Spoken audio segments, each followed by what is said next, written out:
Tubuh perempuan ini ditemukan dalam 10 bagian terpisah. Assalamualaikum. Halo Bor, saya Dalil. Selamat datang di channel Harbone. Di channel ini, saya akan menemani waktu santai kalian dengan membahas berbagai kisah dan cerita yang pernah terjadi atau bahkan pernah kalian alami. Tapi sebelum lanjut, seperti biasa, jangan lupa untuk subscribe channel ini, like videonya, aktifkan tombol notifikasinya, dan tuliskan komentar kalian. Serta jangan lupa untuk bagikan video ini. Tanpa berlama-lama lagi, mari kita buka arsipnya. Let's see.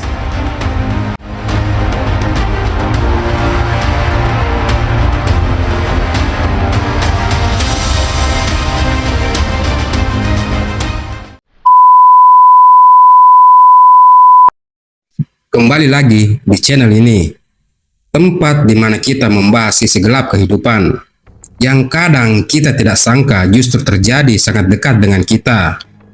Dan hari ini, saya akan membahas satu kasus lagi yang sedang menggemparkan Sumatera Barat, lebih tepatnya di Kabupaten Padang Pariaman, yang terjadi pada bulan Juni ini, tahun 2025. Kasus mutilasi seorang perempuan cantik yang bernama Septia Adinda, berumur 25 tahun, dan jasadnya termutilasi hingga 10 potongan. Ngeri, sangat mengerikan. Dan pelakunya pasti orang yang dekat dengan korban. Satria Johanda alias Wanda, pelaku pembunuhan itu, yang merupakan teman korban sendiri. Dan yang lebih mengejutkan dari pengakuan pelaku, pada bulan Januari tahun 2024, dia mengakui juga telah membunuh 2 orang perempuan lainnya, yaitu pacarnya sendiri, Siska Octavia Rusdi alias Cika yang berumur 23 tahun, dan temannya Ade Gustiana berumur 24 tahun, dan dicor di dalam sumur tua. Yang menjadi pertanyaan besar, kenapa kasus pembunuhan itu seperti tidak pernah berhenti di negara ini? Kalau kita melihat berita-berita di TV-TV swasta atau di media sosial lainnya, hampir setiap hari ada saja berita soal pembunuhan. Mulai dari yang direncanakan, karena dendam, karena uang, karena cemburu, sampai yang spontan, karena emosi sesaat. Dan lebih parahnya, korbannya bukan cuma orang-orang bermasalah. Kadang malah anak sekolah, teman sendiri, pasangan sendiri, ibu rumah tangga, bahkan bayi. Ini bukan cuma angka, ini nyawa. Saya tahu tiap kasus punya cerita masing-masing, tapi ada pola yang bikin merinding. Banyak pelaku ternyata sangat dekat dengan korban, dan kebanyakan karena masalah sepele yang meledak, emosi, gengsi, dan tidak bisa kontrol diri. Kadang kita berpikir, mana mungkin orang bisa sampai tega membunuh orang yang dia sayang. Tapi kenyataannya, itu yang sangat sering terjadi. Pertanyaannya sekarang, apa yang salah? Apakah kita kurang edukasi soal emosi, soal komunikasi? Apakah kita terlalu terbiasa hidup dalam tekanan sampai akhirnya ledakannya fatal? Atau memang ada luka dalam yang tidak pernah kita obati sampai akhirnya melampiaskan ke orang lain? Saya tidak punya semua jawabannya, tapi kita harus berani bicarakan ini, karena kalau tidak, kita cuma hanya jadi penonton dari tragedi yang terus berulang. Kadang kejahatan tidak datang dari monster, tapi dari manusia biasa yang akhirnya kehilangan arah. Dan kita bisa jadi bagian dari perubahan, mulai dari peduli sama sekitar, belajar kontrol emosi, sampai berani bicara kalau ada yang tidak beres. Karena mencegah satu nyawa hilang, itu lebih penting daripada sekedar menghakimi setelah semuanya terjadi. Saya membuat konten seperti ini bukan untuk menakut-nakuti, tapi untuk mengajak kita semua agar lebih peka. Baiklah, tentang kasus mutilasi Septia Adinda. Mari kita dengarkan kisahnya.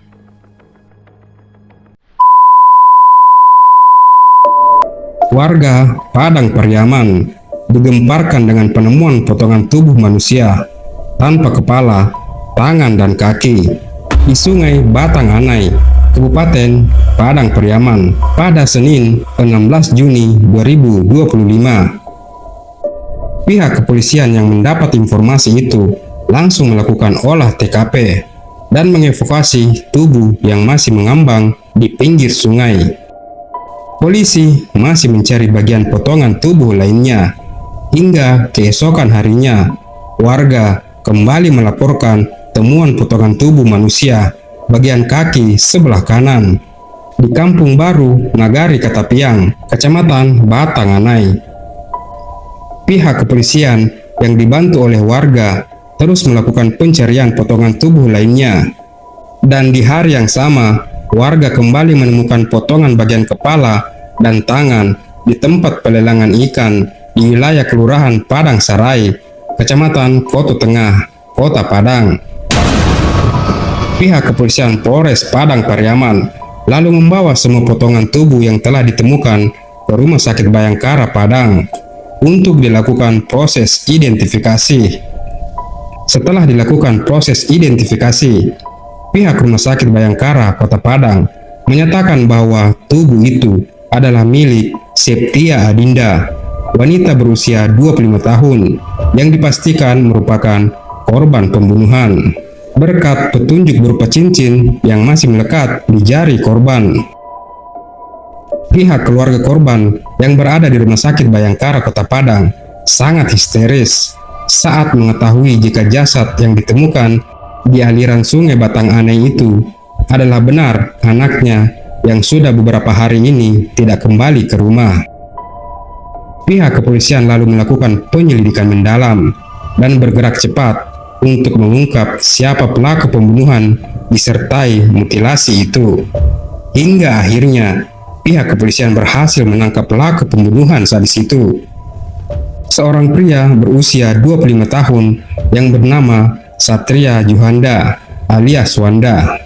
Dia ditangkap oleh pihak kepolisian pada Kamis malam tanggal 19 Juni tahun 2025 di rumahnya yang beralamat di Kecamatan Batang Anai, Kabupaten Padang Pariaman. Saat dilakukan pemeriksaan, dari pengakuan pelaku, dirinya tega menghabisi dan memutilasi korban karena kesal dengan korban yang saat itu menolak untuk membayar utangnya sebesar 3,5 juta rupiah. Dan tragedi berdarah itu terjadi di sebuah kebun yang ada di wilayah Kecamatan Batang Anai, Kabupaten Padang Pariaman pada Minggu 15 Juni 2025. Pelaku tidak hanya berniat membunuh korban, tapi dia telah diselimuti kebusukan dan langsung memutilasi korban menjadi 10 potongan dan membuangnya di beberapa titik lokasi berbeda. Lantas, apakah uang sebesar 3,5 juta rupiah pantas digantikan dengan nyawa?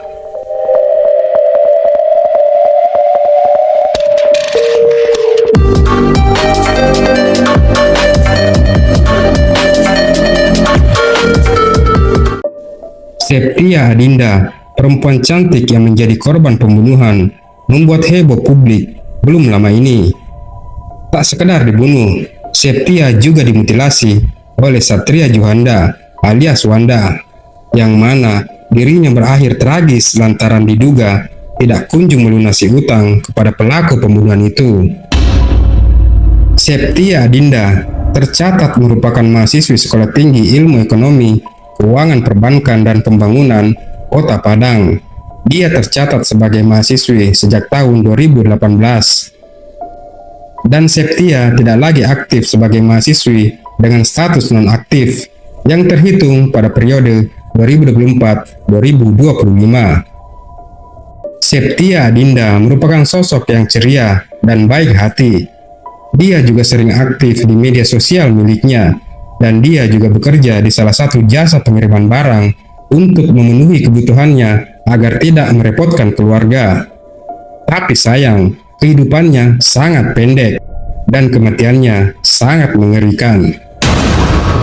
Pihak keluarga yang mengetahui motif pelaku melakukan pembunuhan itu terhadap anaknya karena utang piutang langsung membantah keras pengakuan pelaku. Bagi pihak keluarga, alasan itu tidak masuk akal dan hanya upaya pelaku agar dapat meringankan hukumannya. Sang ayah juga mengatakan, Septia Adinda yang merupakan putri bungsunya berasal dari keluarga sederhana, namun tidak pernah mengalami kekurangan. Atas kekejaman tersebut yang sangat biadab dan tak punya rasa kemanusiaan, pihak keluarga mendesak agar pelaku dijatuhi hukuman maksimal, hukuman mati. Lalu, bagaimana kronologi kejadian pembunuhan tragis itu?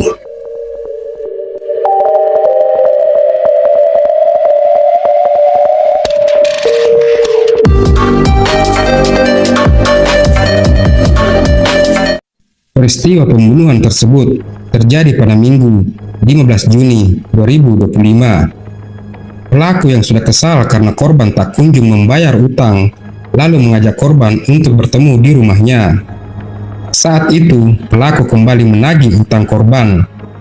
Namun korban mengaku belum ada uang lagi untuk membayarnya.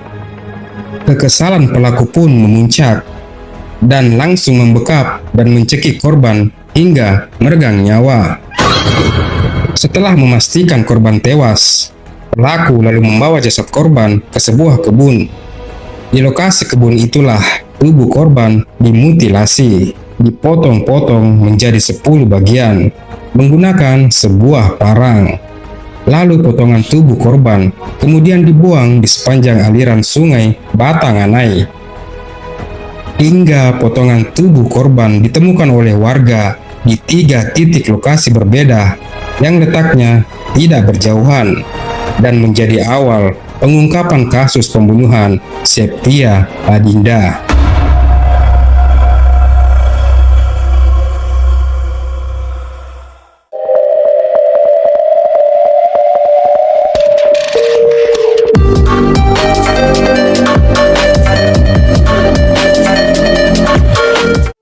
Rangkaian misteri kasus pembunuhan dan mutilasi Septia Adinda oleh Satria Juhanda alias Wanda menambah cerita pilu lainnya. Setelah pengakuan mengejutkan pelaku kepada pihak kepolisian saat dilakukan interogasi, yaitu 2 pembunuhan wanita muda lainnya bernama Siska Octavia Rusdi alias Cika dan Ade Gustina berumur 24 tahun. Cika yang merupakan kekasih pelaku dan Ade Gustina yang merupakan teman Cika diketahui hilang sejak Januari 2024 lalu. Kehilangan Cika tanpa jejak membuat keluarga gusar dan mencoba berbagai upaya untuk mencarinya. Tidak seperti kasus mutilasi terhadap Septia, 2 korban lainnya itu tidak dimutilasi, melainkan langsung dibunuh dan kemudian jasadnya dikubur di dalam sumur tua di wilayah Padang Pariaman. Pengakuan pelaku menyebutkan bahwa kedua wanita tersebut dibunuh di rumahnya sendiri sebelum akhirnya dikubur di sumur tua dan ditutup rapat oleh pelaku untuk menyembunyikan jejaknya. Motifnya karena sakit hati. Pelaku tega membunuh kekasihnya sendiri karena mengetahui Cika telah berselingkuh. Sedangkan Ade Gustina juga ikut dibunuh karena mengajari Cika untuk berselingkuh. Sakit hati yang berujung maut. Pada hari Kamis, 19 Juni 2025, petugas kepolisian bersama anggota BPBD Padang Pariaman serta instansi lainnya telah mengeluarkan jasad kedua korban dari dalam sumur yang hanya tinggal tulang belulang. Namun yang lebih menyedihkan, ibu dari korban Siska Octavia Rusdi alias Cika juga ikut meninggal dunia saat menyaksikan proses pembongkaran sumur yang menjadi tempat pembuangan jasad anaknya. Ibu korban tiba-tiba pingsan dan kemudian menghembuskan nafas terakhirnya yang menambah kesedihan bagi pihak keluarga lainnya. Apakah hukuman mati bisa menjadi vonis terakhir untuk si pelaku?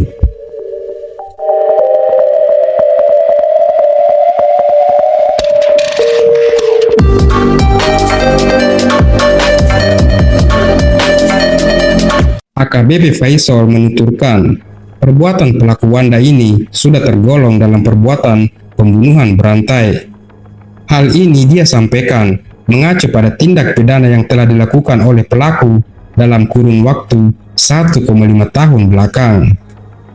Sampai saat ini, proses hukum terhadap Wanda masih terus berjalan. Berbagai pihak sangat berharap pelaku mendapat hukuman yang maksimal, dan bahkan keluarga para korban sangat ingin pelaku mendapat hukuman mati.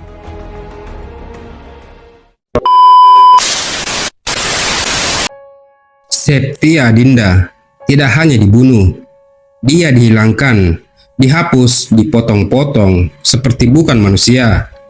Dan yang paling menyayat, semua itu dilakukan oleh temannya sendiri. Di negeri ini, nyawa terasa begitu murah. 3,5 juta rupiah cukup untuk membunuh seorang perempuan. 3,5 juta rupiah cukup untuk menyayat tubuh, mengiris-iris, memotong sendi, memisahkan kepala, dan membuang semua itu ke berbagai tempat seperti sampah. Apakah itu harga hidup manusia hari ini?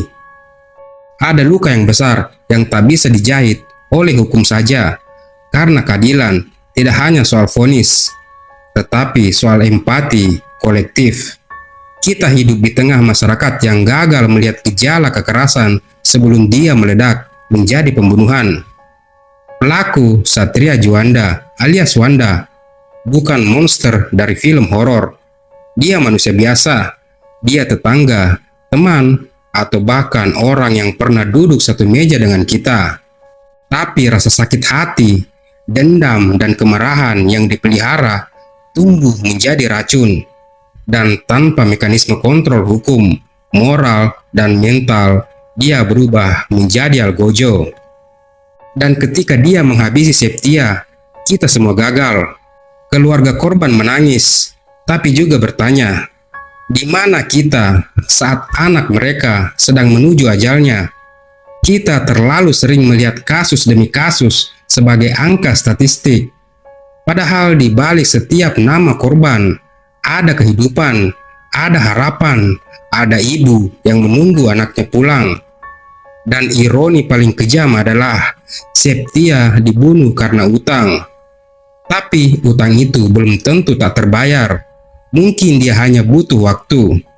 Tapi waktu itu tidak diberikan. Hanya kematian yang dipaksakan. Saatnya hukum bicara. Kini Wanda menghadapi ancaman hukuman mati.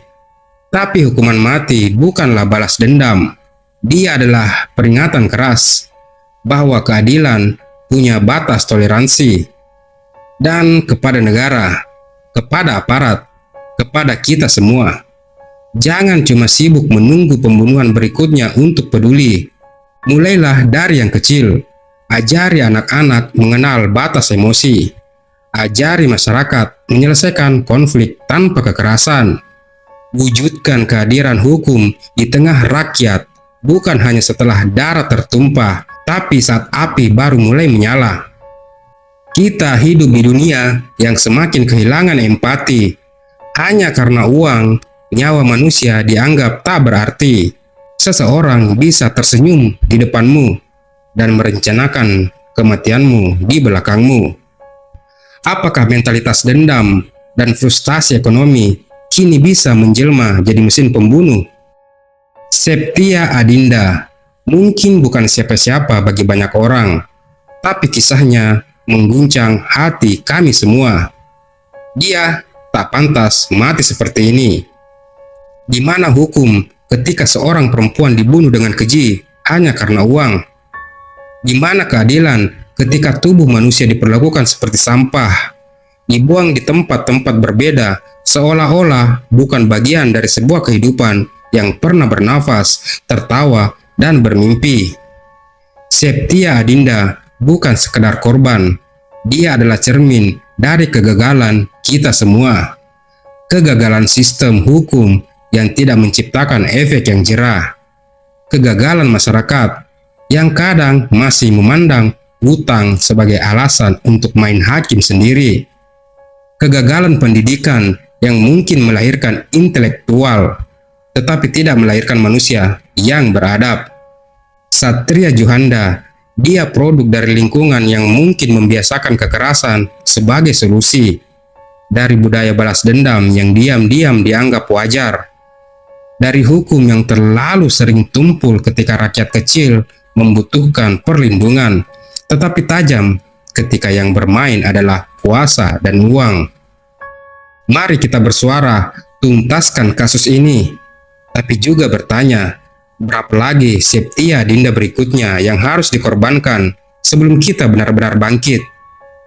Berapa banyak lagi potongan tubuh yang harus ditemukan di jalanan sebelum kita sadar bahwa ini bukan sekedar pembunuhan, tapi bukti kegagalan kolektif kita sebagai bangsa.